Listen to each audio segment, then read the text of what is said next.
Hello kabayo, welcome sa ating POV serye kung saan papakita ko sa inyo ang pwede nyo makita kapag nag-reserve kayo ng unit dito sa Kaya Homes Plus. Tara po! So ayun kabayan, dito tayo ngayon sa Kaya Homes Plus.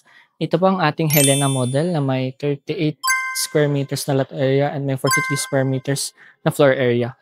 So kung mapansin nyo, wala tayo ditong car garage. Meron tayo ditong frontage na nasa 1 meter na pwede natin parkingan ng motor, kaya di naman magpalagay tayo ng garden dito. So tara po, pasok po tayo. So ito po ang ating deliverable unit kapag nag-turn over po tayo ng bahay. Ito po makukuha natin kapag nag-reserve tayo ng bahay. So ito po ang ating pintuan, naka-wooden door po tayo dito. Ito naman po ang ating window, naka-metal case pong window tayo dito. Kung pansin nyo. Nandito naman ang ating power switch.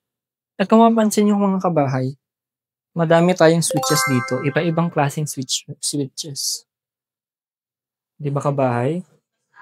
Naka-paint na po ang ating walls. Naka-paint na din po ang ating ceiling. Naka-flint cement lang po ang ating floor. So dito na po tayo sa ating toilet and bath. Kung mapansin nyo, ito po ang ating toilet and bath.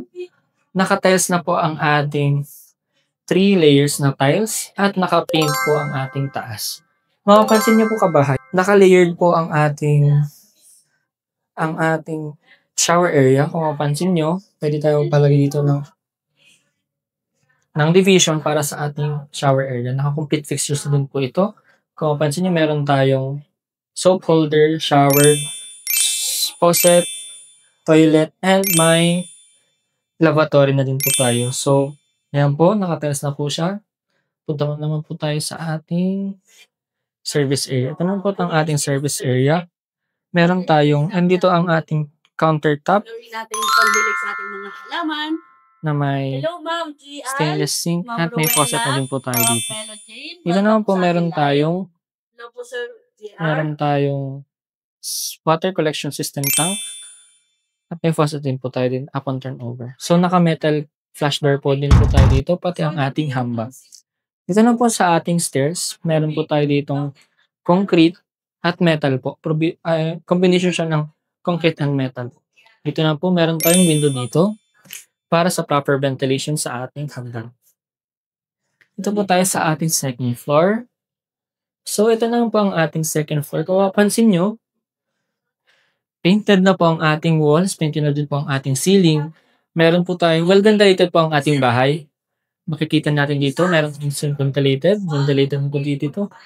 Meron po tayong partition for window type aircon at outlets po. Dito po may outlets na din po tayo dito ready para sa provision natin sa ating bedrooms.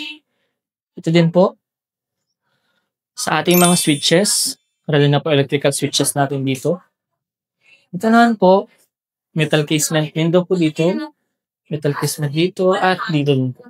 Dito naman, hindi lang ceiling. Meron din po tayong astrofoil kapag turnover. So, alam natin na when ventilated, hindi mainit ang ating second floor. Doon naman po tayo sa ating model unit. So, ito naman po ang ating model unit. Kung mapansin nyo, ang ginawa dito is naglagay lang sila ng pocket garden dito sa harap. Wala naman masyadong binago. Naglagay lang ng pocket garden dito sa harap. So, dito naman, cemented ang ating front yard. So, ito naman ang ating dress-up unit or model unit. Kung mapansin nyo, napakaganda ng layout dito. Dito ang ating living area, ang ating kitchen area. Dito sa ating living area, mapansin nyo, meron tayo ditong couches na may cabinets na pong nakalagay. So, tipid talaga siya sa ating space. Ito naman, may center table tayo dito. At may lampo dito tayo. Ginawa naman dito nila ay naglagay sila ng malaking salamin dito para lumawak tignan yung bahay, di ba? Ito naman, naglagay ng refrigerator and mga shelves and cabinets. So, pwede nyo itong gayahin mga kabahay or di naman gaya, bigyan ko pa kayo ng isang idea. Ang gagawin dito is pwede nyo itong takpan ng Hardiflex dito. Kung mapansin nyo, lagay tayo dito ng Hardiflex. Pwede natin takpan at maglagay tayo dito ng TV console. Kung mapansin nyo, di ba? Tipid sa space. Nalagay pa natin ng maayos ang ating TV. Dito naman ang ating kitchen area. So, ginawa dito ay kitchen area nila. Naglagay ng mga cabinets and lutuan po. So, ayan. So, dito naman sa ating toilet and bath, kung mapansin nyo, walang masyadong binago. Naglagay lang siya ng shower curtains. Diba? Sa shower curtains, may partition na tayo sa ating shower area. So, diba? Doon naman tayo sa ating service area. Ito pala po sa ating service area is naka-double lock na din po tayo dito. Ayan, service area natin. Walang masyadong binago, pero ganyan po kalawak ang ating service area. Pwede tayong magawa ng laundry area or di naman kaya i-expand natin ang ating kitchen area dito sa ating service area. So, dito naman tayo sa ating second floor.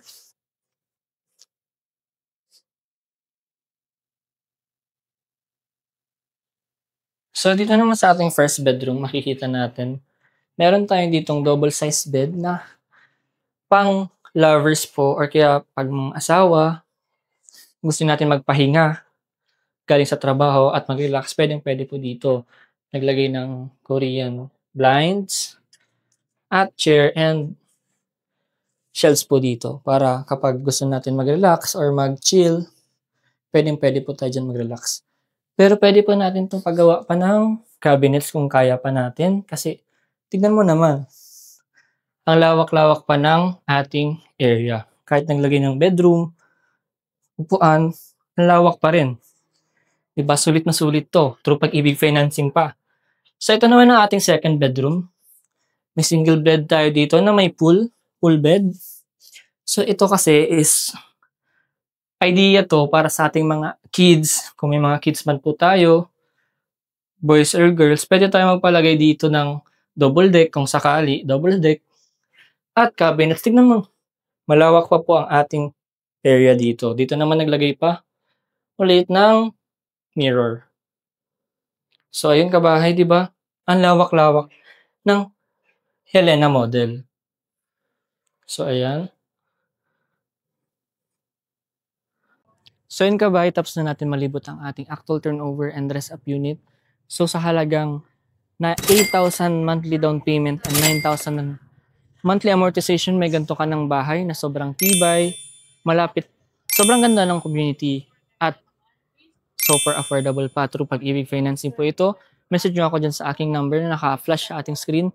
Hindi naman kayo message nyo ako or i-follow nyo ako sa aking mga social media accounts na nasa description or nasa comment section. So ayun kabahay, salamat sa aking pagsama sa ating POV serye. Bye!